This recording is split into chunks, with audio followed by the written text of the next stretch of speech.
Now it's time for another check on our weather. We hear it's going to be a little bit windy today, but lots of sunshine. Lots of sunshine. In fact, we're starting to see the clouds beginning to break apart and dissipate now, which is great news. So we're going to see the blue skies on the way today. But yes, it's going to be a little on the windy side here. In fact, it's starting off that way here this morning and really has so ever since the start of the day. And you can see currently those wind gusts anywhere between 10 to 20 miles an hour, gusts up to 20 to 30 miles an hour there at times, all across southeastern Louisiana currently as we speak. So as we take a look at the satellite and radar, you can see that we're still dealing with some cloudy skies in some spots, but you can see on that last frame, there's some clearing there, and there's going to be more widespread clearing as the day goes on. Temperatures now low to mid 60s, afternoon highs today mainly into the low to mid 70s here as we head into this afternoon.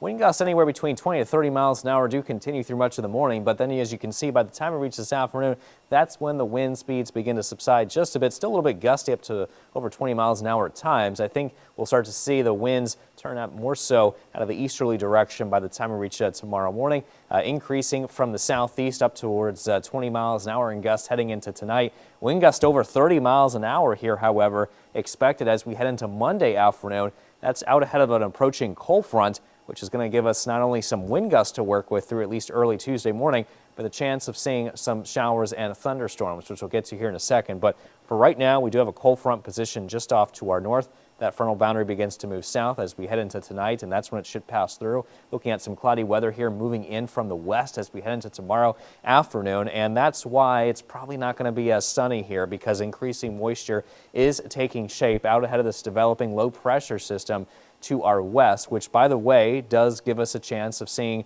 not only thunderstorms, but the chance of severe thunderstorms. Right now, from the Storm Prediction Center, southeast Louisiana is currently under a level 2 slight risk of severe weather. That means that isolated to scattered strong severe thunderstorms are possible. And the main risks look like this, with some gusty winds, hail, tornadoes, all a possibility. The flooding, for the most part, though, is looking rather low, with the marginal risk mainly up towards the North Shore and up towards the river parishes. So keep it here at WDSU. We'll keep you updated as the system continues to inch closer, which, as you can see, it's inching closer towards us as we head into Monday night especially. That's when the majority of the significant and heavier weather should begin to move through and lasting through at least Tuesday morning, the way the current indications look like right now. Now, by Tuesday afternoon, cooler and drier weather begins to take shape as an area of high pressure begins to move in from the west, and that system here establishes itself pretty nicely across the area by Thursday, well into Friday, and that's going to help keep our weather pattern mainly dry and overall pretty nice as we wrap up the week here coming up. But here's a look now at your WDSU First Warning 7-day forecast. We do have those rain chances in effect as we head into Monday, but then the rest of next week looks fairly quiet. Mixed clouds and sunshine overall, with high temperatures mainly into the 70s.